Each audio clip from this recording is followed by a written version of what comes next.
Welcome to the Travel Like a Boss podcast, where we interview location-independent entrepreneurs that travel the world like a boss by being their own boss. Here's your host, Johnny FD. Hey bosses, this is Johnny and welcome to episode 224 of the Travel Like a Boss podcast. I'm here today with Alexandra Kozma. How you doing? Hey Johnny, thanks for having me. Did I finally say your name right after like all these years? Oh yes, you're right. I didn't even... Yes, you got it right this time. Wow. Okay, I'm really happy. It took 2 years, but you made it, Johnny. You know what? Thank you so much. I'm so happy I did. I'm a slow learner. What can you say? So where are you in the world? I'm currently in Chiang Mai, Thailand. I'm actually here long term this time. So Wow. I'm just fell in love too much with the city, and I'm here for another year. Wow, I'm so surprised. So Yeah, I think I got to that stage in my nomad journey, which I think like everybody gets to this stage after a few years, right? Where you're traveling so much, and then you get to a point where you just need a home base and you just need to stay still for a little while. And I think that's where I got in my journey now. So yeah. well, I'm very proud of you for doing so, and I'm doing the same thing, but in Eastern Europe. So almost kind of switching places where you are, because you're from Hungary, which is Exactly. is it technically Central Europe or is it more Eastern?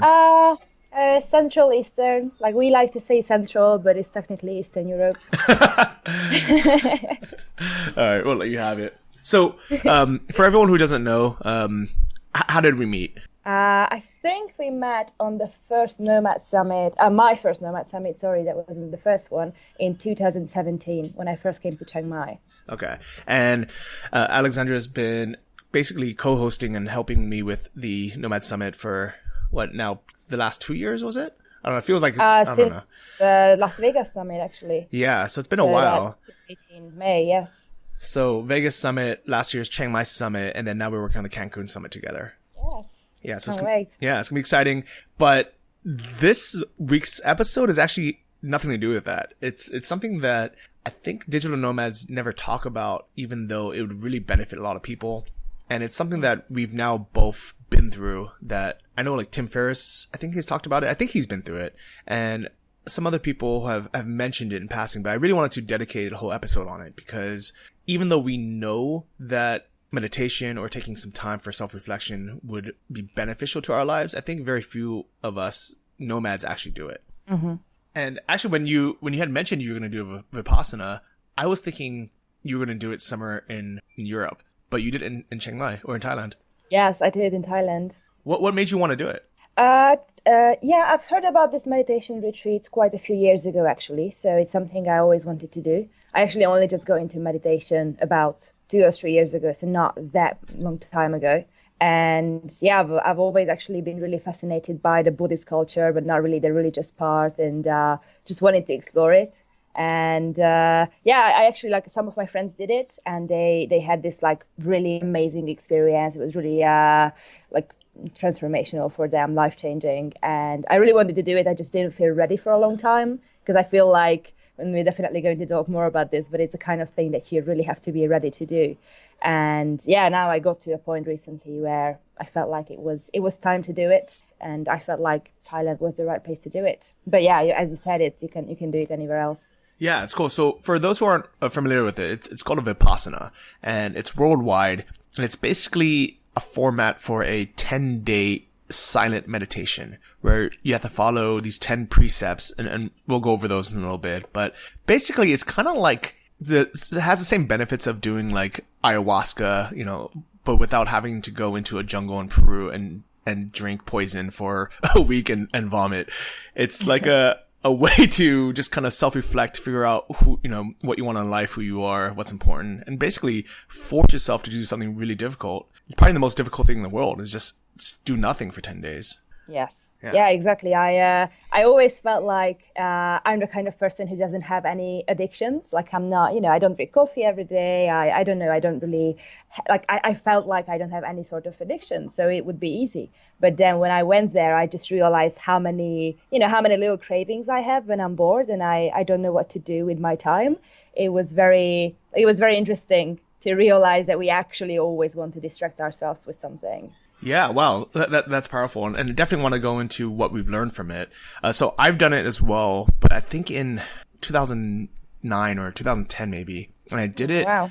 Yeah, I did it in Suratani, which is this kind of like middle of nowhere Thai city, but in the forest. I think the name of it is actually the Forest Monastery, where from what I remember, I think all the monks used to wear green until one of the head monks decided to unify everyone and make them wear orange. But it was really like in the middle of nowhere. It sounded perfect because there was nothing around it, but the monastery had a natural hot tub, like natural hot spring. So every day at 5 p.m. you can go for a soak and have your Ovaltine or your kind of afternoon, like a drink, because we're not supposed to eat afternoon, but you can have something to drink. And it just sounded perfect to me. That sounds wonderful, actually. Yeah. It had its pros and cons. Actually, just getting there was such a pain. I remember I took the night boat from Koh Tao. I was living there on the island during that time. Have you been to Koh Tao? No, I've actually never been to Koh Tao, no. So Is it where you did your... No, I was working as a dive master at the time, and this is like 2009 or 2010. And I remember at the time, I actually had a mohawk, a bright red dyed mohawk. Really? Yeah, and I'm so glad there's not many photos of it. And actually, now that I think about it, it actually wasn't even really a mohawk because I didn't have enough hair to make it like that spiky. It was just me trying to be different or trying to stand out or trying to find some kind of external way to express myself. I think the same way people do with piercings or dyeing their hair purple or, Right. acting or dressing a certain way. And from Koh Tao, I took the night ferry to Suratani. And from there, it was really hard to get to the monastery. There was no kind of easy path. But I figured it's a really well-known monastery. Thai people are generally very nice. I'm sure I can find a way, from the ferry port to the monastery. But I was on a boat with all tourists. And it was like 5 a.m. when we got there. So the only taxi there was, or the only way to get around was this super scammy, taxi company that said, like it's, he's like, oh yeah, it's only, 50 baht, which is really cheap. It's like $2. And it almost sounded too good to be true, but we all paid for it because we didn't know the option. But instead of actually taking us into the city, like the city center where we wanted to go, he took us, 10 blocks away to his office, which was, in the 10 blocks in the wrong direction. So we were even more stuck. And from there, they were trying to sell us really expensive taxis into the city. Oh. And I remember everybody, like all the other tourists, were so angry and they were upset and they were yelling and they were arguing. And to be fair, these guys really were ripping us off. There's no reason why it should have been 1,000 baht, like, $35 to go into town. And the fact that he lied to us and just basically like almost kidnapped us and took us to his his tourism office, even though we had paid to go to the city center. We were pissed. People were pissed. But instead of getting mad, I had decided, hey, maybe this is my first lesson for this, for this Vipassana, for this 10 days. Let me just keep quiet, not stress about it, and let me just figure it out. So I basically just started walking. And I was like, all right, well, I don't know how far it is. It's probably a few miles, maybe further, but let me just get out of the situation and let me figure it out. And you figured it out, I guess. Yeah, eventually. I mean, I think I walked for an hour, and I was I was like far enough away from all the tourists where I was really just with locals, and it was now 8 a.m, so there was normal people, up and about. And then people are really friendly. Then, they're super kind because they're not dealing with, and I think it's a two-sided thing where on one hand, people are trying to rip off tourists because they think we have a lot of money and that we're, we can basically be their livelihood. But on the other hand, I think one of the reasons why, even in Thailand where people are super nice, why they are so rude, and scammy in these tourist areas is because they're used to dealing with these drunk, obnoxious, rude tourists, and they got tired of it. And they started thinking, well, if we're going to have to deal with these guys, let's make as much money from them as possible. So it's kind of a two-sided street. Yeah. Yeah, but eventually, I was able to take a local taxi for probably $2 and I got there fine. And it was a good lesson to be learned. That's fantastic. So you already realized that it's easier to solve situations without stress. Yeah. And it's funny because I would like to think that I've taken that with me now, but one of my biggest problems is I allow myself to be in stressful situations where I can easily just walk away from. We're just never like instigate in the first place. You know, especially online, like on Twitter, on Facebook or something. I just like, sometimes it's not that I want to cause trouble. It's just that if I see like an injustice, you know, like someone trying to rip someone off or something that's, you know, that I want to have my opinion in, I know that I shouldn't get involved and my life would be much easier if I didn't. But something just draws me to be like, no, like this is, you know, this is not right. Like, here's my correction. Here's my thoughts, you know, and sometimes we don't see the big picture. Like it's so normal not to see their point of view and why they're upset. Just like the local Thais who will scam tourists. We can only see from our point of view that they're being rude, that they're scamming us, but we don't really think about, you know, what happened to them and why they're upset and why they're acting this way. Yes, I think that's normal for most people, actually. It's really hard to get to a state where you can see everybody's point of view and just remain calm in a situation. Yeah, and I think that's why there's so much like anger between the two sides. There's always two sides, you know, whether it's men versus women, women versus men, like the left versus the right, the Democrats versus the Republicans, you know, the red versus the blue, you know, whatever it is, there's always two sides and they both think that they're 100% right. Or they both think they're the victims. They both think that they're being oppressed or being, you know, hurt by the other side. And often it's true that that's happening. But what they don't see or they don't take the time to think about is why they started lashing out, why they're angry in the first place. Maybe they were also hurt, you know, by the other side before. Exactly. And I think that's what these meditation retreats are amazing for, that it really teaches you to take a step back and look at the whole situation without like trying to, like, before you start judging the situation, essentially. Yeah, I can see that. So why did you decide to do this? Because this is a really big time commitment. And I know to a lot of people, they're thinking like, oh, it's only 10 days. It's not that big of a deal. But when you actually commit to 10 days, like, which is actually a little bit longer because, you know, you have a day to travel there, a day after, ends up being about 13 days. It's like 2 weeks of your life.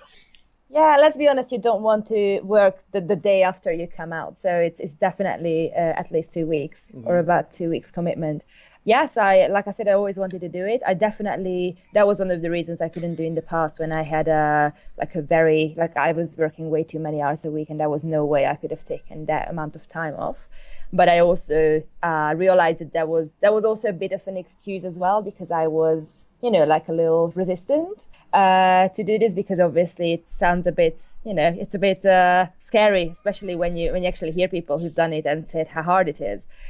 You definitely find excuses why you're not ready to do it yet. But I always love finding ways to challenge myself and grow as a person and see my limits and, you know, just become more self-aware. So that was my number one reason for doing it. Just you know, more self-awareness and exploring, like finding out more things about myself and yeah, just see what happens, I guess. Yeah, that's cool. I don't know if I can remember why I went, because it's been so long, but even at the time, I don't think I really knew what I was going to get out of it. I think I knew there would be a benefit. I knew it'd be a challenge. I knew it'd be an interesting story, something kind of cool to experience, because this is something I never would have done living back in San Francisco. I know it technically exists there, and sometimes they'll do it in like someone's backyard or something, but it's a completely different experience doing it in Thailand, doing it with real Thai monks and doing it in, you know, like in this surrounding. Where did you do yours exactly? I did it here in Chiang Mai, in the Wat Trampong Temple, which is a very famous meditation center here. It was actually, sorry? Like, where is it exactly? It's near the airport in Chiang Mai. So it's really just like in the city, which was interesting because I was also thinking about going somewhere far away. Also giving myself a way to, you know, not give up and run away. And it definitely added to the challenge that, I mean, I'm sure we are going to talk about, like, when it gets hard and you almost feel like giving it up. It actually makes it even harder when you know that you're literally 10 minutes away from your house. Yeah. But in a way, I'm happy that this was the case, because then it was even more challenging to stay. Yeah. How pissed would you be if I like corrected you right now and I was like, oh no, it was super easy for me. I never thought about it at all. I read your book though. Okay. Yes. I know it's not true. So did you read it? And I don't think there has ever been a person who found it easy. Let's be honest. Yeah, I can imagine that. So did you? I just don't think how it's possible. It's definitely not possible. I think anyone who says it was easy, that's bullshit. They are either like psychopathic or something, or meant like there's something wrong. Like I think any normal human being is gonna find it challenging. Yeah, or they'll sneak in a book or something. Otherwise, or they cheated or something. They were like in their room watching Netflix all the whole week, saying, "Oh, this is great." Probably, yes. I mean, there's 10 days without work. You might as well catch up on Netflix. So, did you read my book before you went or after? I read it. I read it recently, actually. Okay, so afterwards. Yeah. Yeah, I remember I sent it to you before, but I was actually thinking if I was you, I probably wouldn't read it before either, because I would want to have my experience and not like have someone else's experience influence mine. Yeah, and it's definitely. I did read quite a few, blog posts, and I found somebody's book who was just dedicated for the Vipassana retreat. There was this 40-page book on Amazon I found. So I was reading a lot because I was so, excited and I wanted to know everything, even though everybody was telling me not to, not let it influence my expectations and my experience. But looking back, I don't think it did, because 10 days is very, very long. So I think it's almost impossible to be influenced by all these things that you read or heard beforehand, because you're definitely going to have your own experiences, and it's definitely going to things will come up that you didn't expect, no matter what others tell you and how you experience it, and what you've read beforehand. Yes. So I actually was a little bit too unprepared before I went in, because I didn't know anything about it. I kind of assumed there'd be more structure, like maybe the monks would talk to us every day and have like a lesson to think about for the day or something, or even like an instruction on how to meditate. When I went, I had never meditated before, so I didn't know what to do or how to do it. And at the time there was no Headspace, there's no Calm app, and I couldn't even sit in the meditation position. I was so uncomfortable. Like my body was just not meant for it. And I had never read any Buddhist scriptures, or I never knew, I didn't know anything. And the problem was the head monk, for whatever reason, wasn't there. And there was a guy that was really, really good, like a monk, but I think he had passed already. And luckily they had some recordings of his lectures, but they would only play it every other, or I think they played the first one on day 3 or something. So the first 2 days was so strange. I would, and let's go through over the schedule, because I think a lot of people don't realize what it actually is. So for me, I actually went 2 days before it started, because they had a monastery there that you can stay for free, and I figured it'd be great to stay there, be able to talk for 2 days, but kind of still be in that setting. So I stayed in this monastery, and I ate with them. I stayed there, and there was this one monk who was he was a young guy that spoke English, so I would talk to him and try to get some tips or something from him. But even then, he was just there wasn't that much preparation. What was your experience like the first day, or before the first day? Yes, for me it was so the kind of Vipassana retreat I did, because there are multiple different ones. The most popular one is the Goenka style retreat. In Thailand, they don't really do that, especially in Chiang Mai. You don't really find this retreat. Here they go with the more traditional style of Vipassana, which in the end I think it's the same, basically the same idea, but it's a little bit of a different structure. So mine is we follow the Mahasi teaching, and what that meant we still had, and I'm going to get to the daily routine in a second, but the difference is that it wasn't that, we didn't have the daily teachings, for example, and it wasn't that structured. It was more left to us. But yeah, so I arrived on day 0, basically. They called it day 0 in the morning, and that day I think it was 13 people started together. We had a little bit of, they walked us around the temple. They told us where we have to go and when, and how lunch works, and which temple we have to go at what time, and all these things.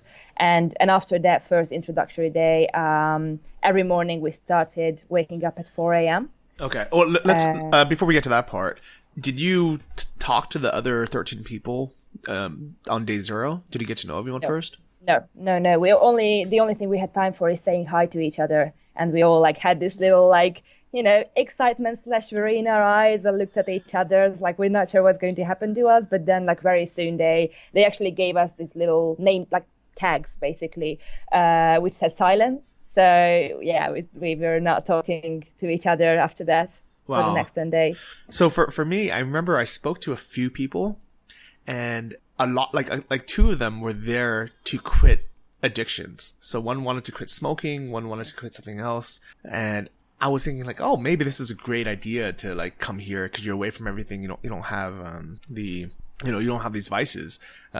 But both of them, like, they quit after 2 days because it was so hard. Like, so I definitely recommend not going there to quit smoking or something. Because when you have 24 hours a day to think about not smoking, it's terrible. Really, yes. Yeah. So. Wow. Yeah, I can't imagine that. Yeah. So even though, or if you make it, the 10 days, you definitely will not smoke anymore. Yeah, I guess you can so, actually make those 10 days. Yeah, I think it's better to like be able to distract yourself for 10 days, doing something else instead of, cause, we're not really eating. We're not talking. We don't have any input. So it's like 10 days. No distractions at all. Yes. It's 10 days of thinking, like just having time thinking like, oh, it'd be nice to have a cigarette, or it'd be like, oh, it'd be nice to have a shot of heroin, whatever drug you're addicted to. So definitely not recommend people. But what's funny is the other half of the people that I didn't speak to, because it was a similar format where we got our, we didn't really have name tags because one of the nice thing was because we were in the middle of nowhere, everyone knew there was no one else to meet. It was just people, it was just us in silence. So we didn't even have to have name tags, but half the people that came, after we basically started being silent, I never even heard their voice. I never knew their name. So for those 10 days, I would wonder sometimes like, who are these people? Where are they from? And even like in my mind, I would have an idea. I would like guess, their persona or their way their voice sounded. And I remember on the last day when we finally spoke, they were completely different than I expected. Yes. Yeah, it was the same for me. I really love to know where everybody's from and everybody's origins and stuff. So I always imagine people with like what their accent might be. And obviously I never heard their voices. So I, as you said, imagine their personality, but also imagine an accent in my head.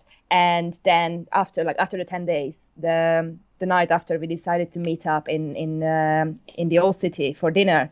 And one of the girls turned out to be Hungarian. Oh, wow. That's so crazy. So, that's definitely not how I imagined. Yeah, that's so crazy. Okay, so not to skip ahead. So let's talk about the schedule. So we would wake up at 4 a.m. And were you upset that we had to wake up that early every day? On the first day, so it sounded really crazy. I'm usually an early riser, which means about like 6 o'clock. So 4 is still a bit too early for me. I was more upset about the fact that we couldn't go to bed sooner than like 10. And that means that you can only sleep for 6 hours. And I'm a big believer in like, you actually need 8 hours of sleep for your, a good sleep hygiene, and sleep deprivation is not a good thing. And that was something that bothered me more. But then I actually found it really easy to wake up at 4. I don't know. I think that like I've done some research, and meditation definitely helps with, like, it's not the same as sleeping, obviously, but it definitely helps. Yeah. And I think, honestly, I don't know if you share this experience, but honestly, like sometimes even if I wake up early on my own on a normal day, I would still find it hard to, like I still need like 10 minutes on my phone or like read something or anything before I actually start my day. So I'm not always just like wake up and leave the bed right away. But there, because there was nothing to do, I couldn't check Facebook in the morning, or I couldn't do this and that. I couldn't do anything. So I found myself like, I don't know, the alarm clock went off and I just left the bed, and it just made me feel so proud. Like, okay, so I'm actually capable of doing it at 4 a.m. So I actually found that part really easy after this initial, how crazy it sounded. After that, I found it quite easy. So I really hated waking up that early because first I like waking up early, but my idea of early is 7 a.m., and right. I was pissed because, I'm like, why are we waking up so early? It's ridiculous. The sun's not up yet. This is unhealthy. I need my 8 hours sleep. And it wasn't until I think day 3 or 4 when we had the first lecture. Like, it was literally 3 days of me being upset about this, thinking this is such a stupid program and this is unhealthy for me, that the first lecture was something called the power of 4 a.m. And in it, basically they explained that 4 a.m. is really the only time in any city that nobody's awake, because, right. At 3 a.m., there are still people coming home from the clubs or from work, and they're drunk or they're rowdy or they're, upset or they're pissed off. And then at 5 a.m., you have some kind of early bird risers to go jogging or, go to the gym or go to work, early in the morning for their work. 4 a.m. is really the only time, during that hour that nobody's awake. And it's something kind of really magical being awake at that time and having like fresh energy. And when I heard that, I thought, oh, wow, I can't believe, why was I so upset these last couple of days? This actually is really nice. Yes, yeah, and it's definitely very calm. I remember not at 4 a.m. it was still very dark, and for us, so it was a little bit different in my program. We had this like morning chanting and meditation together, and then we would leave the temple at 4:45-ish, and that's when like it was already like getting a little like lighter, and everything was really quiet, but you could still hear the little frogs and birds, and it was just so quiet. And it was still like, because I'm in Thailand, so it was incredibly hot during the day. And at like almost 5 a.m., it was the temperature was perfect. It was so calm and peaceful, and that was the favorite time of the day for me. Yeah, it's so crazy how we can dread or hate something, but then when we take the time to really appreciate it, especially if we understand kind of, the meaning behind it or the benefits behind it, then our views can completely change. Yes. Yeah. Yes. It's funny how you say that you also had this feeling of, how this whole thing is stupid and you don't understand what's going on, and this like rebel, because I went through the same thing in the first few days. Mm. And I find it interesting, like how you obviously wanted to do this program, and I was also like I really have been wanting to do it for years. Yet in the like second-ish, like it went away after a few days. Like around the second day, I found myself like really like rebelling, obviously not out loud because I wasn't speaking, but like in my head, like this is stupid and why are we doing that? Also like here in Thailand, you do some, like not much, but you do some chanting, which is like, this is like so silly. Why do we have to do that? And it's just, obviously it went away completely by day 3. And how you like also had this little, this feeling, it's really interesting. Yeah, and I wonder how many people go through that. I mean, I'd be so curious, but I would imagine that most people do, because I think it's not even just with this meditation. It's with almost everything, in life. Like, let's say we sign up for like some gym routine, fitness routine, or diet, or school, or to learn like a new business or something. In the beginning, we're excited, but then we get frustrated, and we start looking at reasons why we should quit. A reason why, it could be done better or differently, even though, I mean, sometimes I think, maybe things can be done differently and maybe it would be better. But at the same time, I think the 2 lessons I learned from that was, one is maybe we don't know the reason why they're doing this. And maybe there's some, method to their madness or some rhyme for their reason that we just aren't aware of, because it's just different than the way we would do it or what we have been taught our lives. And the second is actually, even if it's not the best way to do it, I think that sometimes as long as we follow a method and we stick to it, as long as it's like been proven and it, overall generally works, it's better than to follow something that, maybe isn't the way we would do it, or maybe even isn't even perfect, but just follow it is in, whether it's like a gym routine or something, as long as we actually just do it and we follow through it and we don't find excuses to stop, it's still going to work and it's still going to be better for us. But I also find it that's the reason I heard it from other people too, that they had this rebel phase at the beginning. But especially for us digital nomads, if you think about it, we're so not used to following rules, because we like our whole lives is like, we work from wherever we want and pretty much whenever we want, and just to do whatever. Like we have too much freedom basically.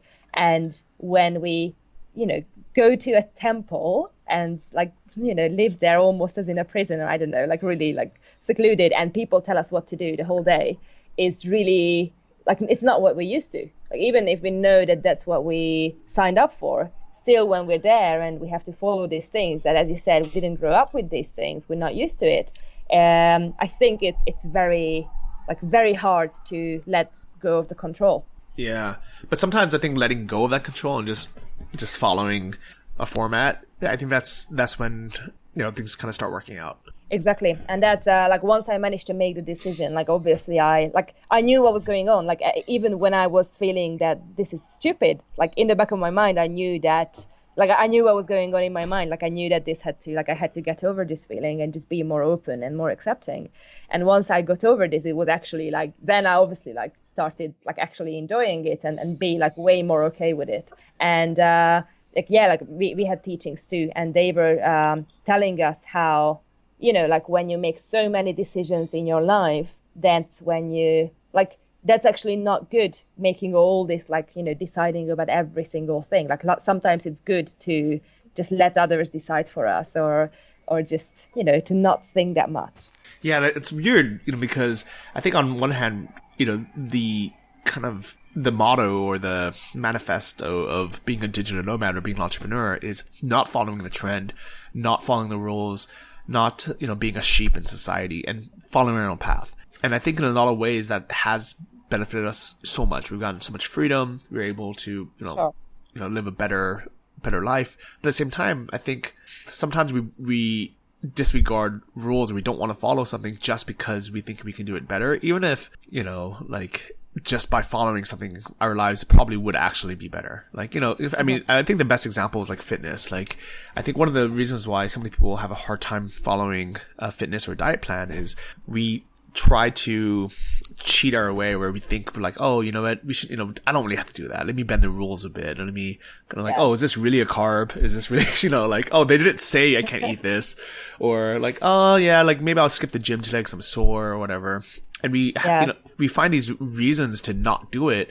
And if we had just followed it dumbly and just blindly followed it, even if we followed what we call bro science for working out, even if it's not 100% the best way to do it, I guarantee that if someone just followed that plan for 2 years, they'd be in great shape, even if it wasn't perfect. Yes. Yeah. Yeah. And I think it's also, at least one of my realizations was also how, as much as you resist following other people's rules, it's also not that easy to, you have to learn some discipline to be able to follow your own rules as well.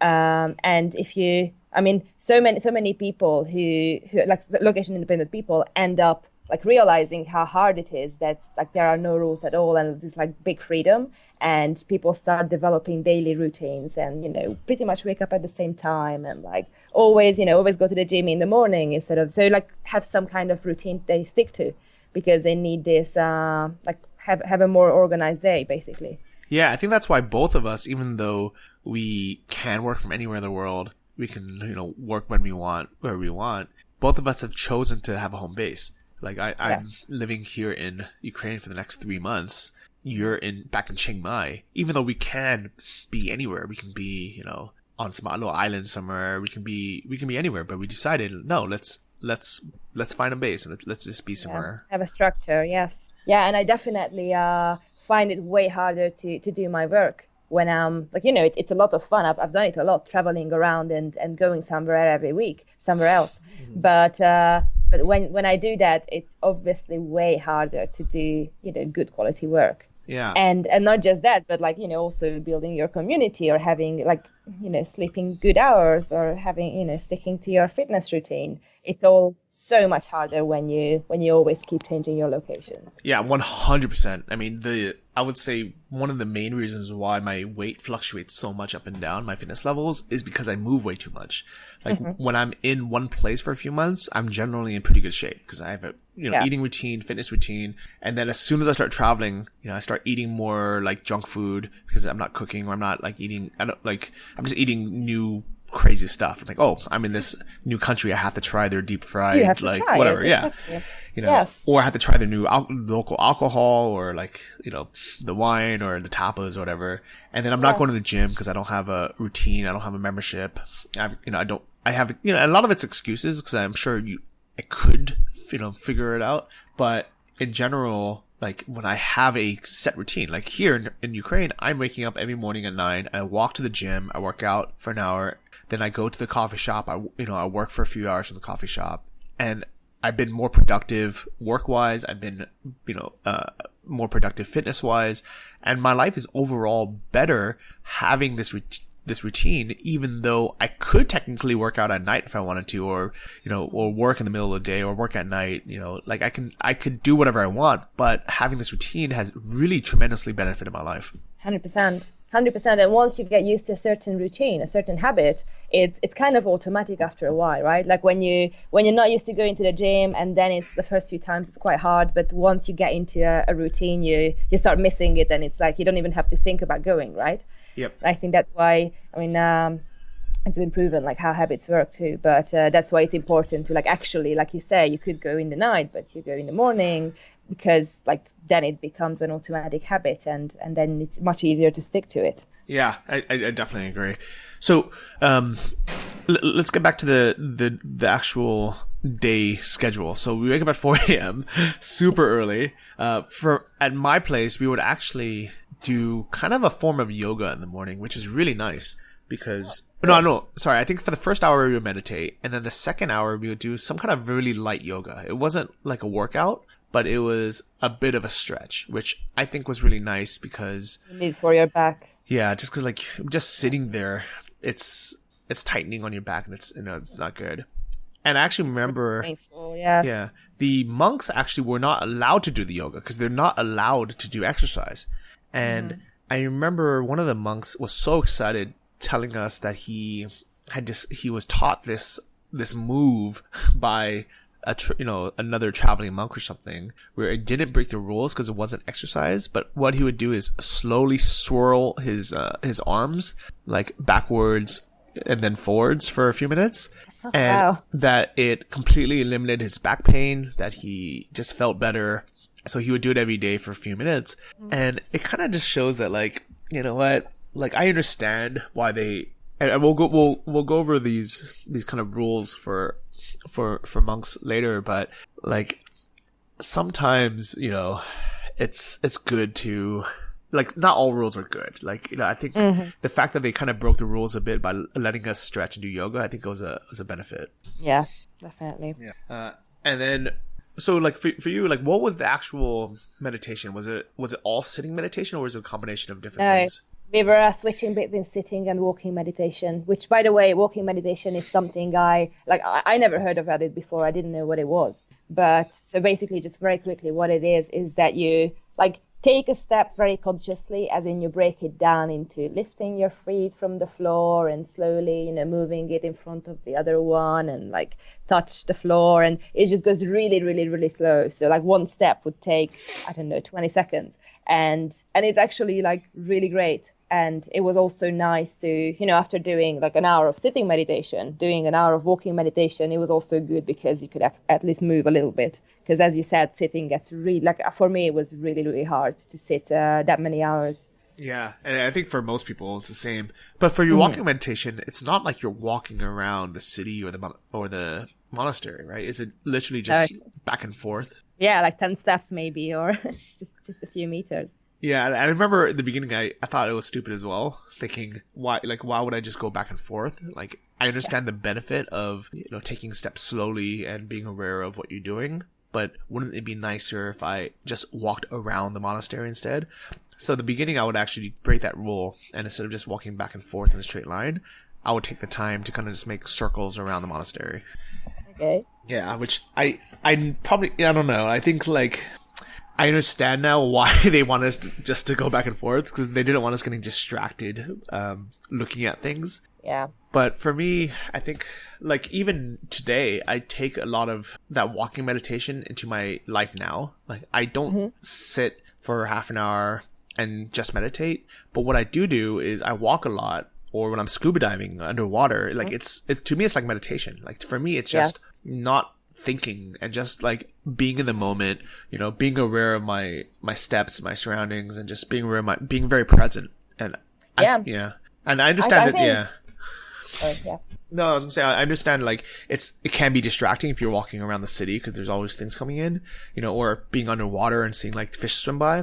But at the same time, I feel like I get a lot of benefit from just having it be part of my daily life instead of and just shutting down my brain and just being present, even though I'm walking around the city or even though I'm underwater, versus, like forcing myself to sit somewhere for 30 minutes to get into that state. Yes. Yeah, I think there are obviously many different kinds of meditations, right? Just the sitting meditation is the easiest to do if you're not used to meditating, and you would, as you said, there are so many distractions when you do another kind of meditation. So it would be probably could be way too hard to do it that way if you're not used to it. But at the Vipassana retreat, we were encouraged to do everything, mindfully, basically, as they said it. When we were eating, we weren't even allowed to sit together with the people we started together with. We weren't allowed to chat or, obviously read anything. So we were encouraged to eat mindfully, and really we had a very long lunch break, so you could actually eat very slowly. And then we had to wash our own dishes, and they also told us to you actually can take your time and do wash the dishes very mindfully and very slowly, and watch how the water fills on your hands. And so just basically whatever you did, you could turn it into a meditation, which I think at first, as you said, these things might sound funny first, but then you try it, it's oh, this is actually really nice. Yeah, I definitely agree. And I think I've taken a lot of that into my normal life. Even now, years later, I really try to do things mindfully now. And I think that is one of the things that it takes a while to learn how to do. But once you start doing it, it's really nice. Even by washing dishes, it's something that you can end up enjoying, and having it be a nice relaxing part of your day instead of being stressful and thinking, oh, I hate doing this. I wish I had a dishwasher, or I wish I didn't have to do this. Exactly. Yeah. And it definitely feels different. Even just washing the dishes, when you're mindful about how it feels, and it definitely feels different. And eating as well. I think most people are used to eating, when you eat alone, most people are used to eating with the TV on, or reading something, or having a podcast on, or obviously when you eat together with people, you chat with them. So we're not really used to just eating. And when you actually eat your food and only concentrate on the bites and how the food tastes, and so I think you can actually taste the food more. And it's just a very it's true. Experience. It's 100% true. And it's actually one of those things where if you don't, they've studied people while they eat in front of the TV, and we generally eat way more calories when we're eating in front of a TV and we're distracted, versus if we're present and we're really taking our time to enjoy the food and look at the food and chew the food. If we do nothing else, just by eating without distractions, we're healthier, we enjoy the food more. And it's such a small hack that, to be honest, I don't do very often, because I enjoy watching, TV while eating. Especially, it's so bad. I probably do the worst thing possible, but I like watching food porn while eating food. So I'll watch a Vice thing about the pizza show, about the best pizza in the world while I'm eating a burger or something. And that just makes me more hungry. But, I know, at least I know, I'm aware now that it's not good. Yeah, that's great. Yeah. But one thing I really enjoyed doing, when we would eat, is we would do a gratitude food, not even a prayer, but just a saying or something before we would eat. Did you guys do something like that? Yeah. So as I said, we were doing some chanting, which was really not much. We did 10 minutes in the morning when we woke up, and the other two chantings were before breakfast and before lunch. And it was a really interesting thing to notice, both of myself and the people around me. On the first day, when we got our food, we sat down. And normally when you get your food, and it's I think it was really delicious food. So it smelled nice. You wanted to start eating, especially because you're really starving the first few days, right? Because you're not used to eating so little. And then before you can start eating, then we start these chantings, which I think it's probably similar of what you did. So we got the English translation, and it was just about, gratitude for food. And you're not allowed to start eating until this chanting ends. And just noticing how everybody was very, very impatient in the first couple of days, when is it going to end, because we really want to eat. But after after even just 2 days, people were so much more patient and calm, and it's we're just gonna do the chanting, food can wait. It was definitely a very big change. Yeah. Do you remember what it was? Was it in English? Or? It was in Pali language. Okay. Because I remember ours was in English, and it was nice actually because it was the only time in the day we were allowed to speak. And it wasn't that we were speaking to each other. I guess it was kind of like a chant, but we would wait for everyone to have their food, and then we would sit down. And I wish I would remember what it was because it was really, really nice. But it was something like, first, like, let's... And I just Googled this, but I don't think it's the same one as we would say, but it's a similar idea. But it was basically something like, let us reflect on our own work and effort who brought us this food. Let us be aware of the quality and the deeds we receive this meal. What is essential in the practice of mindfulness, which helps us transcend greed, anger, and delusion. We appreciate this food, which sustains the good health of our body and mind. In order to continue our practice for beings, we accept this offering. And I remember the one that we would say would actually included something about like with this meal we let go of all anger, jealousy, and negative emotions, and we are only eating to fuel our body, so we can continue like our purpose in life. And that was really, really powerful because even if you're just doing it once a day, or especially if you're eating 3 meals a day, imagine 3 meals a day, before eating, you're like, okay, well, with this food, I'm going to let go of all the anger and hate and negative emotions that I've been carrying with me this day before. I'm not going to let that be consumed into my body. And also, I'm going to take this time to appreciate the food and where it came from, but also to realize that I'm only eating this not for joy, not for gluttony, not for making up for sadness or boredom, but I'm eating this to fuel my body, to allow myself to do my mission or my goals in life. Yeah, that's very nice. I definitely remember this part. So we were that's usually the language they use in Buddhism, the Pali language. But yeah, we had the translation in front of us, and this part, like food is like we don't eat for pleasure, for boredom, for joy. We had these things as well, and gratitude, which is a really nice thing. Like I remember, so as you said, that it was nice to like say things in English and actually like speak. For me, the first day, because we didn't really know what was going on, and just like follow the people chanting. It didn't make much sense as we were just singing in their language. But as like when I like took my time and read through the whole thing and I understood what I was actually saying, it was then like a really nice little habit. I obviously don't keep that, like I don't chant anymore before my food, but but it was really nice. Yeah, but I think it's something nice that we could, like, we don't have to spend 3 minutes doing it, but I think even if we just took 10 seconds before every meal to be like, okay, let's chill out, let's let's let go of any negative emotions, let's look at the food, appreciate it, let's turn off our phones, let's like just realize why we're eating this food. So like instead of ordering the fried chicken and fried French fries, we can be like, okay, let's get the grilled chicken with a salad or something. Yeah. So speaking of food, what was your food like daily there? So we had, let me think, breakfast was at about 6:30 is when we actually started eating. So we didn't have food until 6:30 in the morning. And then we would have lunch at 11. Yeah. And what was for breakfast? It was Thai food. We actually had, interestingly, like in most Vipassana retreat, it's just vegetarian food. Mm-hmm. For us, there was like a meat eater option as well, because we asked about it, and because as we are going to talk about it, one of the precepts is that you're not allowed to kill anything. Uh-huh. But the idea is, and it's like written in other Vipassana books as well, is that if you eat because you need the food, it's different than when you kill it for pleasure. So there was meat, but there was a lot of vegetarian option as well, and it was all Thai food. So rice for breakfast. Okay. But it was absolutely it was actually really good. I definitely had this idea for some reason, which was just prejudice, right? Mm-hmm. That because we're not supposed to, we're not allowed to have any luxury or any like pleasurable things, that food was going to be very plain and boring. But it was actually absolutely nice. We just were not allowed to eat after midday. Yeah. So we had to finish lunch by midday, and then after that we were not allowed to eat anything. We could just drink.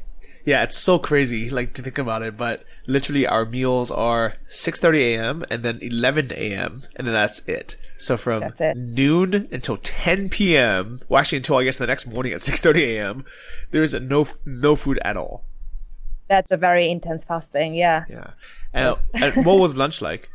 Same, yeah. It was Thai food. It was actually like quite a lot of food, surprisingly. I think they tried to make up for the fact that we couldn't eat for so many hours, but we could eat quite a lot for lunch, like rice and usual Thai food, basically. Which in the first couple of days, everybody was making the mistake of like eating as much as possible because we were very like, we're not going to get food, we might as well eat everything we can, which is a terrible idea because then, you know, if you eat too much, then you like get the food coma, and it's really not a good idea. But after a few days, you can actually get used to it. I'm not saying it was easy.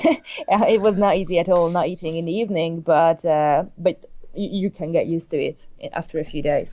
So what was funny is that I was so used to eat like the notion that I had to have breakfast right when I woke up, or I wouldn't be functional, that I actually stole fruit from lunch, and I would bring it back to my room, and just so I could have like a banana or an apple or something, like first thing in the morning when I woke up at 4 a.m.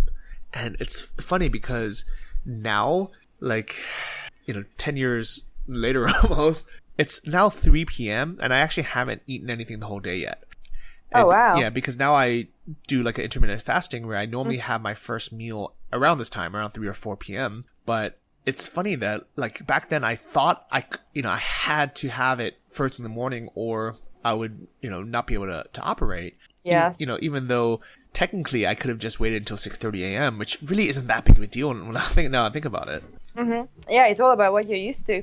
And I don't know about you, but I also definitely noticed too how food can very much be, obviously that's no surprise there, food can very much be a distraction. And I very often found myself when I was meditating in the afternoon, and I was, obviously you get very much bored and you just want to find some kind of distraction because you really don't want to meditate anymore. And that's when these thoughts started to come up, that's when I got hungry. Like until that I was fine because I usually don't eat that much. But yeah, when I started getting bored, I suddenly wanted to go and eat food. And once I identified that this is just another craving, like this is not real because I had a lot for lunch, like there is no way I could actually need food or need calories. And, you're not really moving much, so you're not really burning calories when you're there.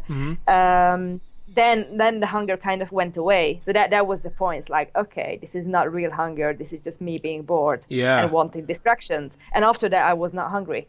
Obviously, until. That's a really, really good tip. And I remember actually, so for us, it was vegetarian only meals, and I think we had learned from the monks that they're allowed to eat meat because the way the monks get food is they tithe. They walk around and basically restaurants give them food. If the restaurants give them meat or fish, they're allowed to eat it. They're just not allowed to ask for it,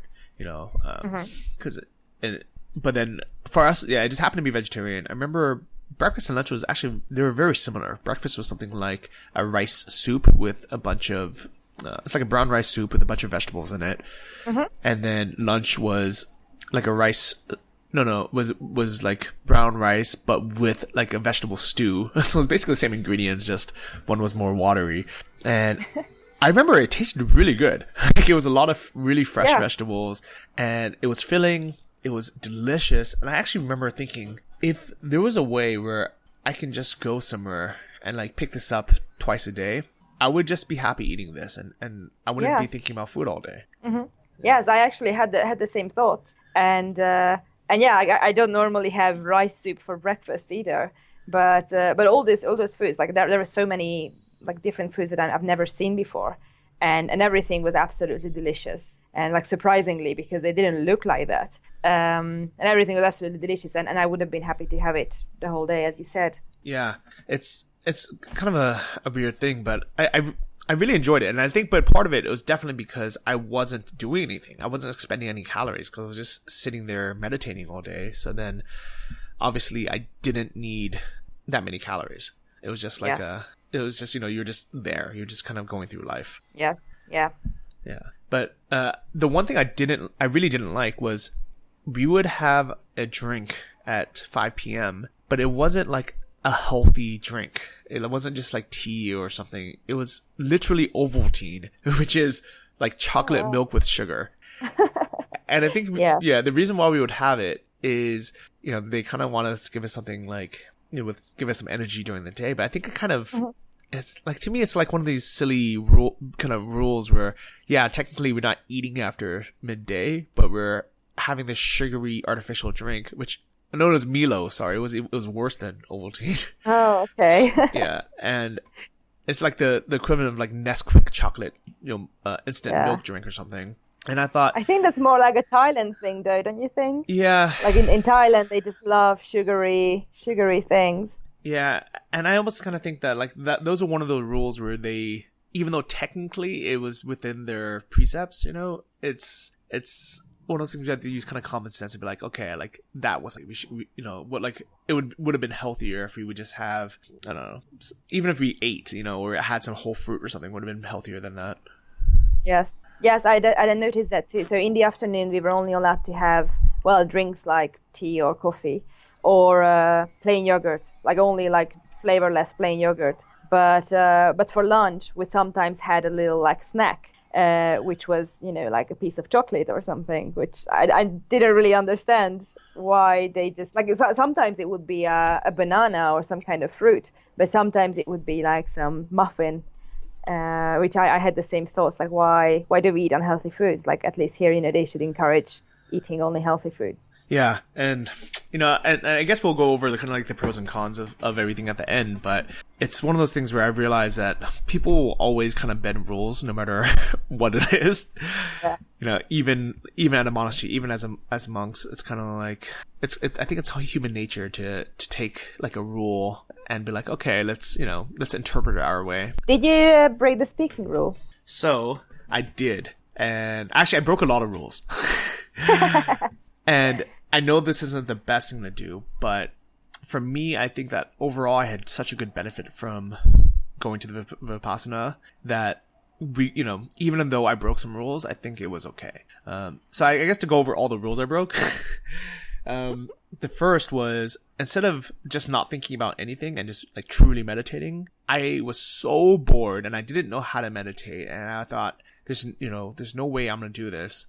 Instead of just having my mind be blank, I decided, let me take this opportunity for the next 10 days to flash back my life from my first memory ever to my last memory. It's quite nice, actually. Yeah, because I normally we don't have time for that. It literally takes, days to do. And what I learned from it was the happy memories, graduations or birthdays or, births or like, really things that are exciting, right? Falling in love, like really good memories were very, very hard to think of and to relive. It was really hard to get that feeling again. Yes. Yet the angry or negative memories were so easy to relive vividly and have that feeling again of anger. And I actually remember one of the memories I had was like from 10 years before of someone taking my parking spot in San Francisco. And I was able to like remember her face and her car and like the conversation we had. And I remember I can feel that anger of being like, what is wrong with you? Because she like clearly just stole the spot from me with no remorse. And even talking about it now, I can still kind of feel it, and it's so stupid. And like, why? And I remember thinking, why is it that silly, inconsequential moment of someone who is, was wronged, but at the same time, like, doesn't really affect my life in any way, shouldn't take up any, mental space. Why can I live that so vividly, but I can't remember the good memories? And this is, I thought, this is so silly. This is so stupid. And I'm stupid for allowing myself to have that take up my emotions, my feelings. So I had decided at that moment to go through all of them and just let them all go and just completely forget about them. And I'm very proud to say that up until this moment, I haven't even thought about that situation or, really any of the other kind of negative emotions, for, since like the Vipassana, because I had So, I just let it go. yes, I had a similar experience actually. So around like day 3, I started noticing like I was, meditating so many hours a day that somehow my memory started working really, really well, like surprisingly well in a way that it doesn't normally. So initially it started just like randomly. I had thoughts popping in that I don't know, like things that I learned many years ago, or like memories that I thought that I had long forgotten, and it all like came back, which was initially very nice. But then, because my memory was working so well, suddenly all the bad images started coming, and it was really, really, really vivid, like so much more, like way more vivid than if I'm just sitting here and I want to like think of something that happened 20 years ago. And yeah, like it was first really shocking because you're not really ready for this, because I didn't know that this would happen. So it was really, really shocking, and it's obviously really hard when suddenly you have all these bad images in your head, and it's like as if you were there right now. But as you said, I also decided that's like, okay, I'm here, and that's like, it's one of the reasons why I'm here, because I want to let all these things happen. So I just like let everything come to me, and it was like that was definitely the hardest hour, or I don't know, like few hours of the whole 10 days. But I decided that I'm just going to sit through it and just observe and let it happen. And it was also probably the best part of my Vipassana as well. Oh, I'm so proud of you for doing that. That's amazing. And that's why it's hard when people ask, people would ask, like, was the Vipassana good or bad? And it's impossible both. for me to answer, right? Yeah. Like you can't say good or bad, because like I said, my worst moment was my best moment. Yeah. You can't really label it with these words. It's really, really hard to say it that way. Yeah, it's not like oh, did you have fun there? Was it like was it exciting? Like no, yeah. It was no, terrible. I didn't. I did not, but it was worth it. But you know what? And you should do it too. Yeah, and actually, I think it's so much that like we go through life only wanting to be stimulated like positively, like go to Disneyland or go to a concert or do something where we're being like entertained, and it's like getting out kind of external validation or external positive uplifting kind of things, and stimulation. Yeah, exactly. And but things like this are even more beneficial, and even honestly, like with like people who do ayahuasca or do peyote or do DMT, I think that they have a lot of like the right mindset of wanting to explore themselves, explore their lives, and maybe become better people because of it. But even the fact that they feel like they need this external factor, this drug or this shaman or this experience, or even the fact that they have to go to this place, it's kind of a crutch, where I think that every single person who wants to do like ayahuasca, for example, should first do the 10-day meditation, and get as much out of that as possible. And then after that, if they still decide they want, or they would get a benefit from doing ayahuasca, then they should do it. But I think so many people are like, okay, yeah, this, I've heard great things, this would be easy fix. Not an easy fix, it'd be a difficult fix, but, let me go try doing this first. Yeah. I think these substances like ayahuasca or like psychedelics can definitely be very beneficial. It's definitely a shortcut. And it's way harder to tough out the 10 days and actually, it's not like you take something and like I said, it's an easy fix. It's definitely going to happen. You have all these revelations either, in one way or another, but you actually like have to show up on your, on your mat and do the meditation for hours and hours and hours. It's way, way harder to go through.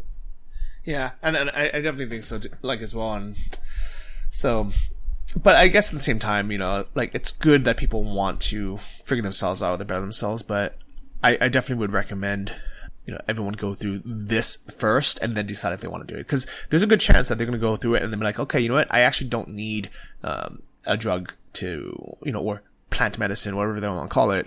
I don't need this external factor to get this insight. I can get it like within myself. Yes.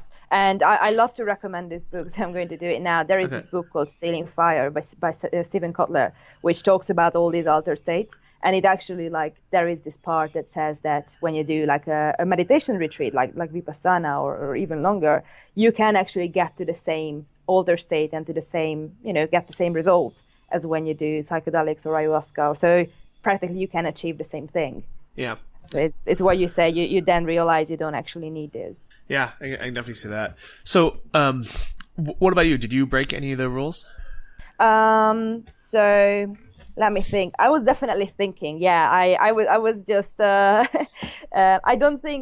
still don't think it's possible to not think about anything. And I was actually asking the monks there, because I just wanted to know. Like, I was afterwards asking, can you actually do that you don't think of anything for like a day? It's like, no, we can't. So it's and like they would tell me that they still have bad days and they still overthink. It's just like they just know how to control it. And I feel like that's the key, right? Not really, like for me at least, to my understanding, the goal is not to ever think about anything, but to know how to control it. Mm-hmm. And know how to, just be aware of what you're thinking about, and not get stressed and not get nervous and all these things.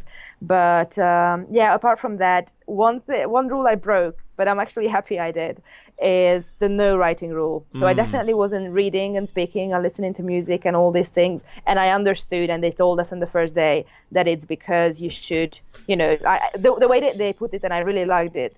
What they told us on the first day is that you shouldn't talk or read to not because we're mean or because of the religion or anything, but because you're here not to get to know others, but to get to know yourself. Mm-hmm. And that sentence really stayed with me the whole time. Like, yeah, if you read something, that's somebody else's thoughts, even though it's good thoughts, it's somebody else's thoughts. But with writing, I couldn't, like, that's the only thing where I couldn't like understand this idea. Like if I journal and I wasn't going to write about, I don't know, a marketing plan or writing a novel. I just wanted to do some like very basic journaling, and I decided that I'm not going to write pages every day, just like a few sentences. But that I did, and that actually really, like, I'm really big on journaling. I love journaling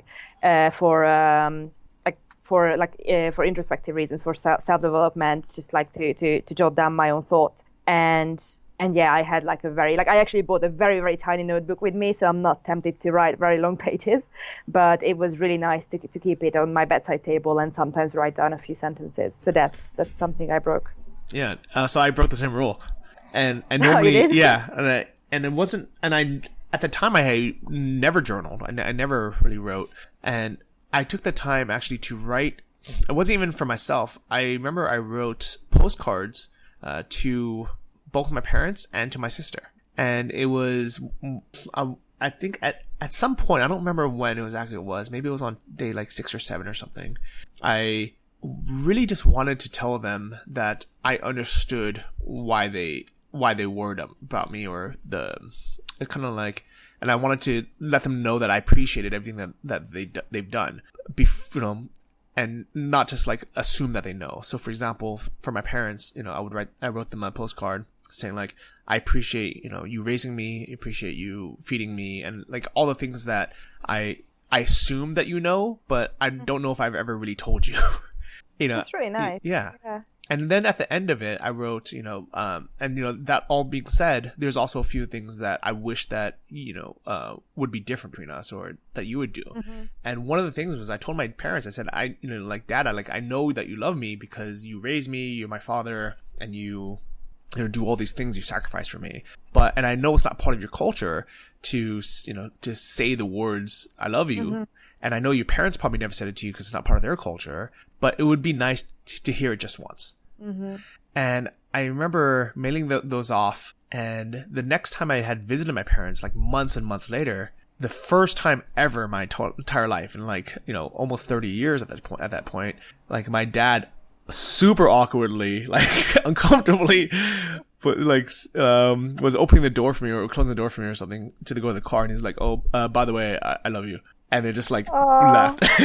Oh wow, that's such a beautiful story. Yeah. That's incredible. Yeah, and it's really changed our lives, our relationship. Mm-hmm. And they actually said, I remember them saying that, like, that was the moment they realized I had grown up. Mm-hmm. That's fantastic. Yeah. That's pretty incredible. Yeah. So I personally got so much out of it, even though I had broken these rules, like the writing rule. I think, I don't know, like part of me, like, as kind of the entrepreneur mindset, there's a lot of things that I want to like redesign about the Vipassana and make it better and more streamlined. But at the same time, I think it's one of those things where even if it's not like optimized, maybe it's not supposed to be optimized. Maybe you're supposed to just kind of let it be. Yeah, and I think that's part of the process, that you think about what rules you want to break and what rules you want to follow and how you conform and yeah. Yeah, because a big part of it is being able to take this back into the real world or our normal lives and not just being in this environment where everyone else is following the same rules or everyone else is you know, in silence. Like it's not going to be possible for us to live like that for the rest of our lives unless, we become a monk or something. But absolutely, in general, it's about taking these lessons learned into our normal lives. Yes, I was also thinking about that too, that obviously I'm not like, I definitely got a lot out of the retreat and many things definitely changed, but I'm obviously not living the way I lived during those 10 days. And I was thinking about the same thing, that unless I just stay here, I move into this temple and become a nun, there is no way I can actually like keep everything, but I can change, like I can move towards it and be better, like 5% better, but not completely change, which I don't think is the point anyway. Yeah, I can see that. On our last day, when we were able to talk, that's finally when I heard everyone's voices, and we actually went around and everybody shared what they had learned from the retreat. Did you guys do something similar? No, we did not do that. But we did want to, so we organized to meet up by ourselves in the city. So we ended up doing that, but it wasn't like organized by the temple. See, that's something that I think would be like an optimization hack to saying like do it like right away at the end. But maybe they have their reasons. But what were some of the things that you learned from?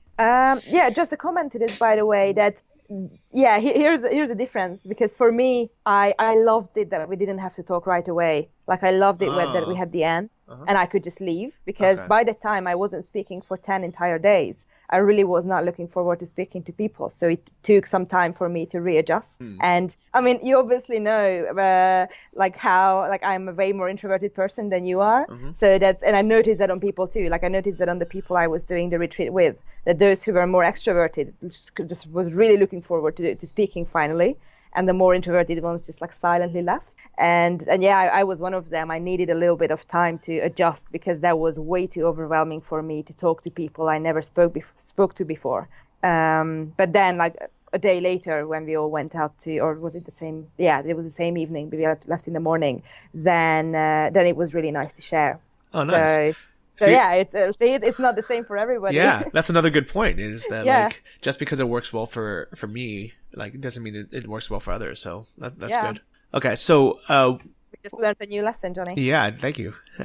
So I had written down 7 things I had learned, and I actually published this in my book 12 Weeks in Thailand: The Good Life on the Cheap. And it's funny because the book really had nothing to do with meditation. It had to do with like scuba diving and like doing Muay Thai and traveling cheaply in Thailand and partying and like the things that you want to do when you're like 20, early 20s, right? You want to fight, you want to drink, you want to meet girls, you want to party, you want to like live cheaply. And I just included these few pages into the book just because I thought like, oh, it's something cool I did in Thailand. Let me just have it there.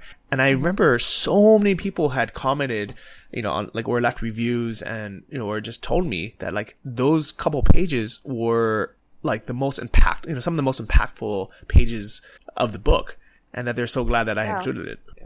That's great. That's fantastic. And one of them was being alone isn't the same as loneliness.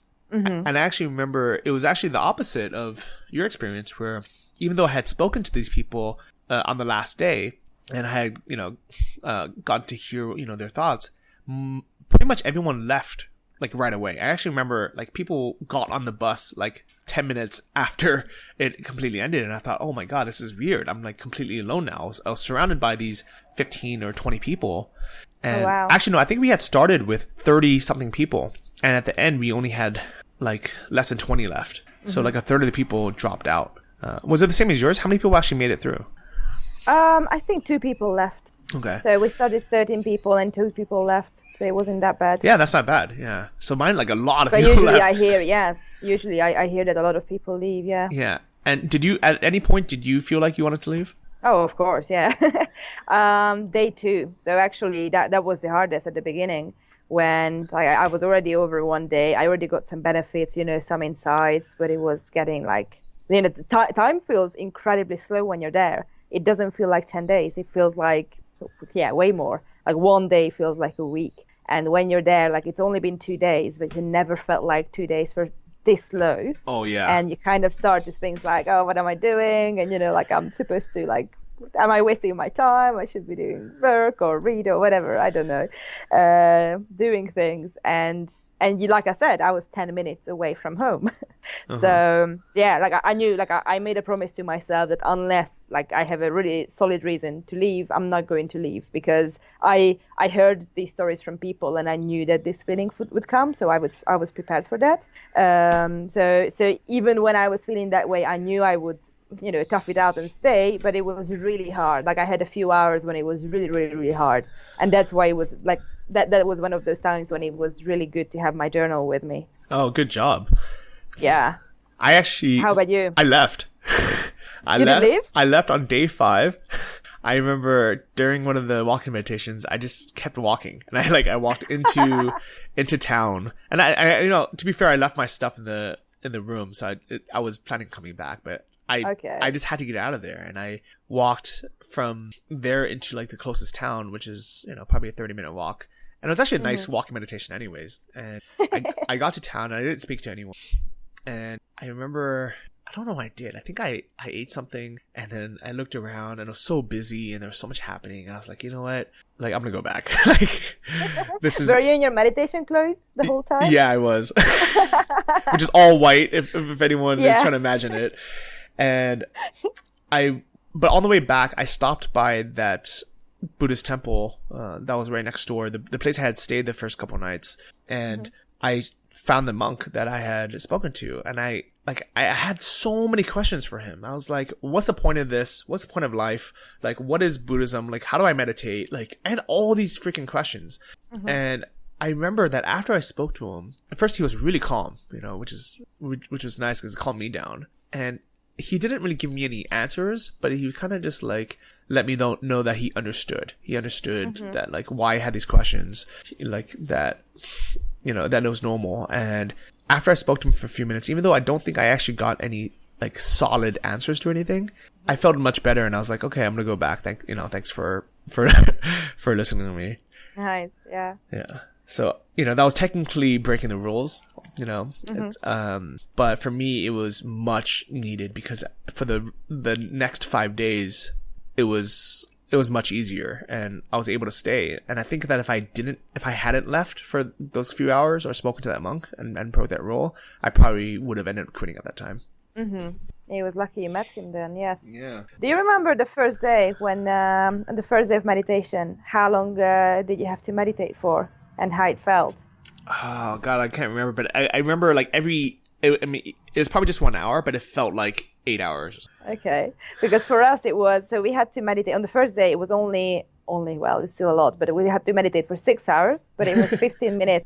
15 minutes sitting, 15 minutes walking. Okay. So one meditation, slot would be 15 minutes, which doesn't sound like a lot, right? And I was also like, I've been meditating for a while. I usually do like 20 minutes. And so I like when they said it's 15 minutes, I thought it would be ridiculously easy. But all we had was a timer. There is no guided meditation, no headspace or anything. You just like sit there in a quiet temple, meditating. Plus it wasn't a busy temple, so it's not really like one of the famous ones, and it's a meditation center, but people will still like come and go. So there is a lot of noise, which is actually like, it's a good thing to learn to meditate when there is noise, but when you're not used to it, it's quite hard at the beginning. So you just sit there, there's nothing there, just like maybe some people walking, and you have the timer with you, and you set it for 15 minutes. And I remember the first day, and turns out everybody else had the same experience. Like, I was just thinking that I'm pretty sure I forgot to, hit start on the timer, because I think I've been sitting here for a whole hour, and it's like, it still doesn't go off. And I looked at my timer, and there was still 12 minutes left. Wow, that's so funny. Yeah. On the last day, we were doing like 1 hour, 1 hour of each meditation, like doing it for 12 hours.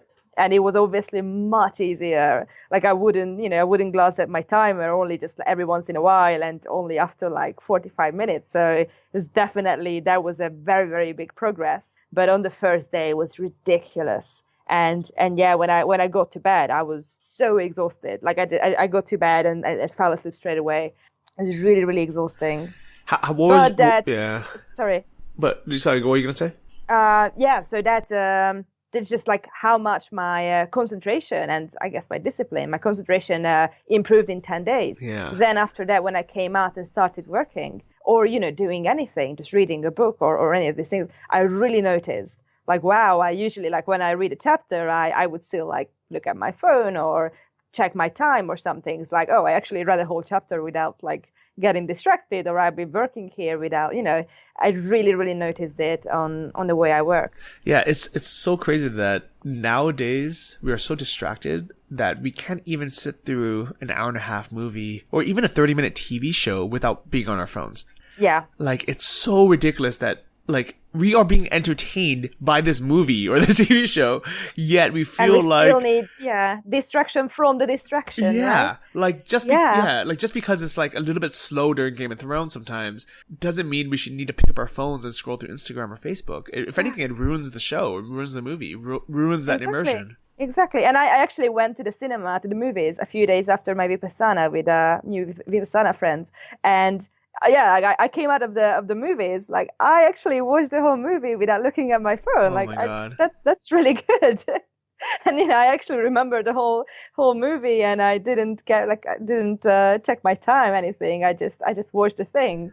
That was which should be normal, right? Yeah. But usually it isn't. And then you look around, and everybody is doing that. Like everybody would be on their phone in the cinema, and everybody would be like talking and looking at each other, and it's like, okay. Yeah, I really think that every single person in the world, every human being in the world would benefit so much from going through a Vipassana. Yeah. I almost feel like it should be like this mandatory part of growing up. I know for Thai people, they have a mandatory like serving of being a monk for a certain amount of time. Sometimes I think it's pretty short. Sometimes it's a few months. I think when they turn 18 or something. Yeah. But actually, in this temple, Wat Trampong, where I was, there were a lot of kids, which is really nice to see. They would like the rules for them weren't as strict as it was for us. Like they were still, they could still talk to each other and stuff, but they were still meditating a lot there, wearing the white clothes and just behaving. And it was actually really nice to see. Yeah, that's cool. What were your beds like? Oh, very, very simple. Like the whole bedroom, I actually have pictures I took it on the last day. It was basically a piece of wood and some, like, I don't even know, I wouldn't call it a mattress. That would be a bit of an exaggeration, but something like a very thin and very, very hard mattress. Mm-hmm. But so it was very basic. And like I had a fan, and I actually had a tiny bathroom in there, so that was nice. quite nice. I didn't expect that, but then like obviously my back was very like I was in a lot of pain during the day from all the sitting. But then, like when I woke up in the morning, as I was sleeping on the bed, which was really strange when I first lie down, my back wasn't hurting anymore because that like really hard bed was really good for my back. Yeah, it actually is. It's so crazy. So I ended up appreciating it. Yeah. Yeah, like we all want the softest, like most comfortable mattress. We want like these like memory foam things. Yeah, like these soft tops. But really, like in reality, having a like hard surface is actually best for our back. And I think the only reason why we want these soft ones is so we can sleep on our sides or on our stomachs, which actually isn't healthy. We're supposed to sleep on our backs. Yes. Yeah. So that was like first it was a bit, like a bit strange. I knew what to expect, but it was still like, all right. But then it was actually really nice. I really liked it. So, and mine was actually worse. We had a wooden mattress. So it's just like the mattress was made I guess there's no mattress. Oh, wow. It was just a plank of wood. And to make it worse, they gave us a wooden pillow. A wooden pillow. Okay, Yes. that's quite hardcore. Yeah. I cheated there as well. I took a shirt or something to wrap around the pillow to make it a bit softer. But like it was the same. I remember writing down that my back felt so much better from it. So yeah. So the one thing that the first thing I had noticed was when we had chores every day. What was your chore? Or did you have one? Sweeping the floors. Okay. In the common areas. So mine was sweeping the leaves. It was kind of like raking. And I remember everyone had a different chore. Like some people had to clean the bathroom, some people had to like, sweep the front or the inside or outside, whatever. And I remember on the very first day when we would go into our dorms, we would take off our shoes and kind of just leave them all over the place. And then the very next day we had noticed that the guy who had to sweep that front part had to first move all of our shoes, and put them like somewhere, like put them somewhere nice so he can sweep.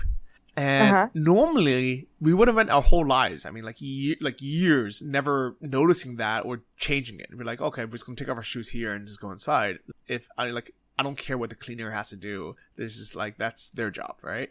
Yes. The very next day, not a single person left their shoes like on that front where he had to move them. Every single person put them away nicely without us talking to each other. There was no acknowledgement. There was no sign that someone put up saying like, please put your shoes away. We just had so much like time and mindfulness that every single person, like 25 people, noticed that this guy had to, move these shoes, or someone had moved their shoes to somewhere like proper. And not a single person from that, that day forward for the next 10 days made this guy's job harder. Yes. Just with a bit of mindfulness, you can appreciate other people's work so much more. Yeah, I definitely agree. Wow. So they're like, I know we've been going for a long time and we actually didn't even go through like all the... I think we could talk for like 5 more hours about this topic, honestly. Yeah. But like, I guess to kind of wrap it up more is, who would you recommend this to, and who would you not recommend it to? Okay. Well, I wouldn't say everyone. Like, everybody should do it, but not necessarily right now. And I'm also happy, like I said at the beginning, I'm happy I didn't do it when I wasn't feeling ready. I don't know, like maybe it would have been good still, but I think you should like feel ready to do this. And I think it's nice to have a little experience with meditation. You didn't, and you still benefited a lot from it. But you're right. But yeah, like it would have been much easier if I had learned to meditate first. Yeah, and I also so there is this book I read before I went to the retreat, and especially if you do my kind of retreat, this Mahasi one, which is the other one, the Goenka, is what I guess that's what you did, Johnny, when they played tape recordings and all that. Well, so in mine there is like much less teachings and lectures, which was good because then we weren't distracted by that. We had more time for meditation. But then if you're new there, you don't know what's going on. Yeah. And I read this book, which was written based on the teachings of Goenka, called The Art of Living by William Hart. And I 100% recommend it for everybody who's going.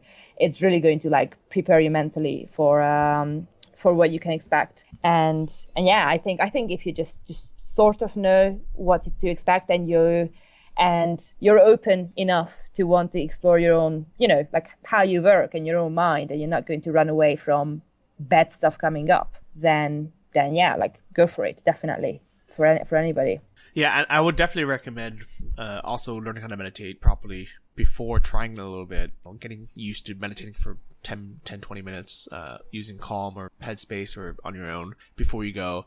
I would definitely recommend reading The Art of Living, or really any Buddhist kind of book where you at least understand what it's about. Because even though we had a lecture on day 3 or 4 or something, for the first 3 days there's no guidance. So I think mine was almost kind of like a hybrid between the two, where we had maybe 2 or 3 lectures during those 10 days, but the rest of the time we were just kind of left to our own device. And it would have been better if I understood a little bit about the teachings before I went. And I guess that being said, you don't have to be religious, or even to go. It's one of those teachings where, actually, it's funny. I remember going to a monk and saying, I would like to convert to Buddhism. And he's like, oh, you don't have to convert. Just be a good person. And I was like, what? Yeah. No. Can you give me a wafer, or swear me in, or, if you ever go to a church and you say you want to convert, they will bring you on stage that second and yes. and, convert you. It's the holy water. Yeah. Yeah. But with Buddhism, it's it's not a religion. So it's kind of just he's yeah, just be a good person. If you want to if you want some books, we have some books, but I'm not going to convert. It's really more of a philosophy, right? Yeah. And I guess that being said, I would recommend the Vipassana to every single person, as you said, but also I want people to be ready for, I guess, prepare a bit first and make sure that you're able to go for those 10 days without checking your email or without having any distractions or obligations. Yes. How were you able to, how were you able to do that? Yeah, I just remembered a very useful tip because, so before I was, I obviously wanted to make sure that these 10 days, nobody's going to, need me for any work or anything. So I sent emails to everybody. I'm not going to be available. I set up this automated email responder. So anybody who would email my personal email address would get this automated email that I'm away for 10 days, which somebody decided to abuse it and they hacked my phone while I was in there. So I would definitely recommend making sure that everything you have is absolutely safe and you have all these two-factor authentication set up. And what happened is that when I finished the course, and that's when they gave my phone back, which was actually not a nice feeling. Like I was really happy without my phone and I really didn't want to have it back. But then I turned it on and the very first thing I see is that somebody stole like $500 from my Apple account. Wow. Yeah, but although that's also a very good story. Luckily everything is sorted. It was definitely not a nice thing to see first thing. But then because I was in such a different state of mind, right after the 10 days, like I was incredibly calm and nice. very just conscious, and I looked at the thing and I remember actually thinking like this would normally really piss me off, right? Like I would get really stressed and like, oh my goodness, I'm going to solve it, this is terrible, I'm in Thailand, my account is Hungarian, and none of this came. Like I just looked at it and like, okay, this is bad. Now let's find a way to solve it. And I just, called the customer support, like, hello, this has happened. They actually, like, on the customer support call, they told me, like, wow, like, I really want to say thank you because normally when people phone in for this reason, they are not this calm. So they were actually like, I really just want to say how much I appreciate it. Wow, good job. That was so, and that was, the first proof that okay, this was actually really really worth it. Like I already knew obviously, but that was a real life proof, like okay, you can actually solve problems without the stress. And I ended up but within a few hours the problem was solved and I actually got all my money back, which was also also lucky. Wow, but good job. But it sounds like even if you didn't get that $500 back, it would have been like a good, almost worth it, like the lesson learned. Yeah, exactly. Like I don't consider it as a bad story because of how like the lesson it taught me. Like yes, if I had spent an hour stressing and worrying and getting angry, it's like, oh, I can't believe this happened when I was away, why did I even do that? It would have taken way longer for me to get my money back, and probably I wouldn't have had a clear head to actually know what steps to take. But because none of this came, my head was absolutely clear. So I could just think very clearly and I got the problem solved. And I try, I still have this with me. Luckily, nothing like this happened ever since, but I still, if something minor comes up, I can still remind myself, okay, let's remember this lesson. Yeah. And I think it's been really useful. I'm so happy that you did that. That's amazing. That's something that all of us can learn. I'm so happy it happened. It had to happen. I'm so happy it happened. But I'm almost grateful for the person who hacked my account. How did they actually do it? Was there anything that you could have done to prevent it? Yeah. So I was stupid because I travel so much and so I keep changing my SIM card. I didn't have the two-factor authentication. Is it how it's called? Yeah. Thing turned on my iPhone. Okay. Because I just came back to Thailand not long before the Vipassana, so I didn't wanna, I didn't change my phone number. So I was like, what's the worst that could happen? I didn't think of of somebody hacking my account, and they just told me basically that just every time you go to a new country, it's okay that you get a new phone number. You can always change it, but make sure it's always turned on. And I just added a different card to my Apple account, which doesn't have much money on it. So I just removed my main card from all the online transactions. So I did some security, a little research on how to secure my accounts more. Okay.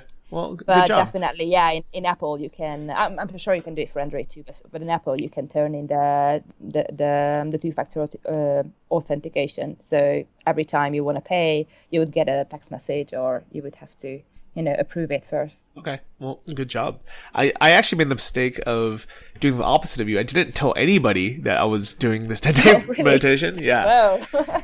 And I think that the reason why I didn't tell anyone is I was so tired of always having to answer to other people and having like outside stress that I just wanted to do this without any input from anyone, and also without I think it was almost kind of like rebelling. And I felt bad because I didn't tell my parents.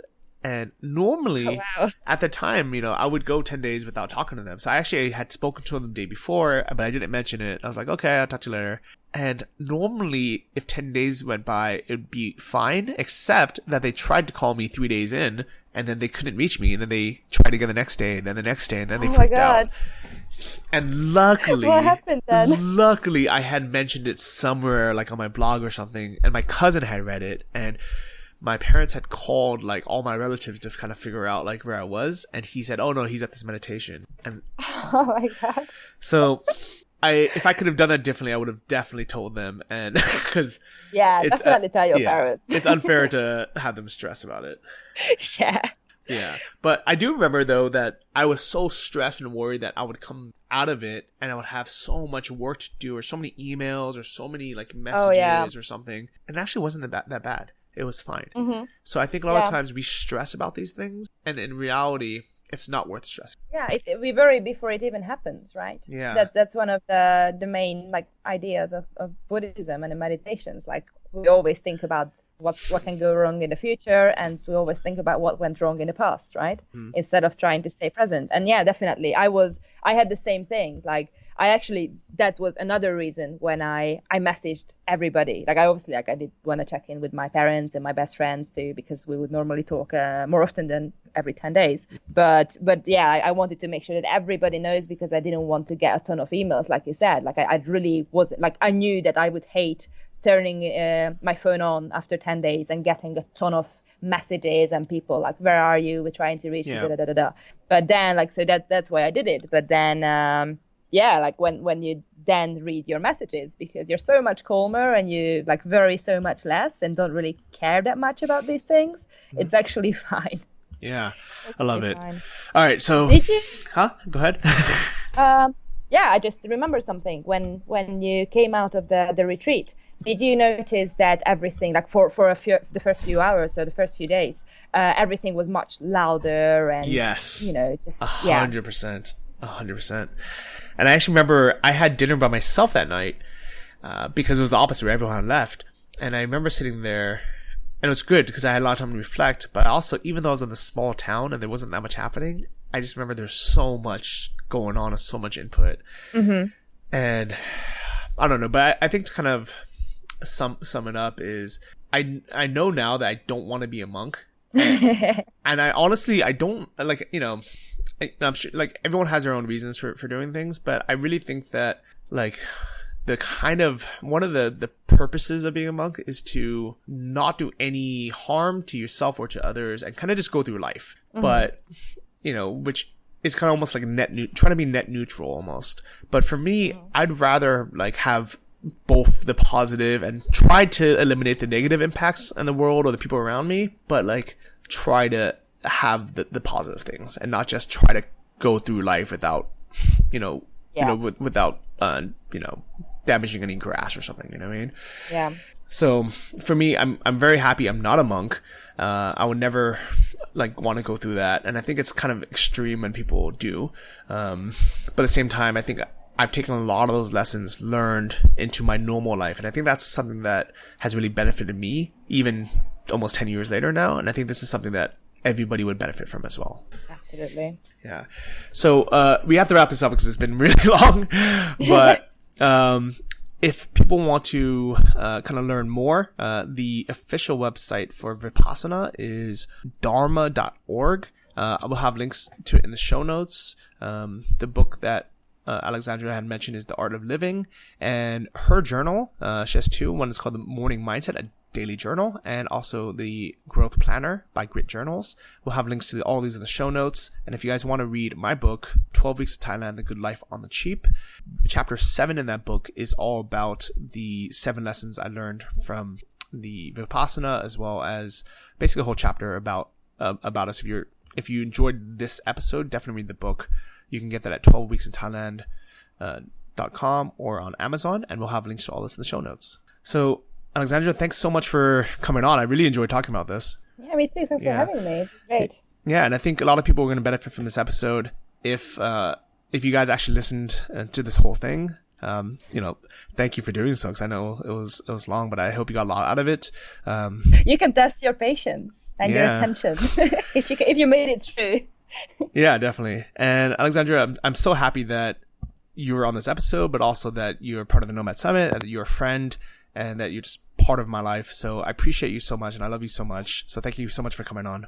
Thank you very much. Thank you for inviting me. Yeah, of course. See you soon. All right. See you soon, and see all of you listening soon as well. I appreciate all of you for listening, for leaving reviews, for telling friends about the show. And I love all of you for listening and for being part of this journey. So hope to meet all of you in person somewhere, whether it's at the next Nomad Summit or maybe somewhere in the world. So take care. See all of you next week. Bye-bye. Thank you for listening to the Travel Like a Boss podcast. If you want to hear more, including the bonus How to Choose the Perfect Niche episode, join our mailing list at travellikeabosspodcast.com. See you next week, and remember, if you want to travel like a boss, you need to be your own boss. So start your online business today and start living the lifestyle you've always dreamed of.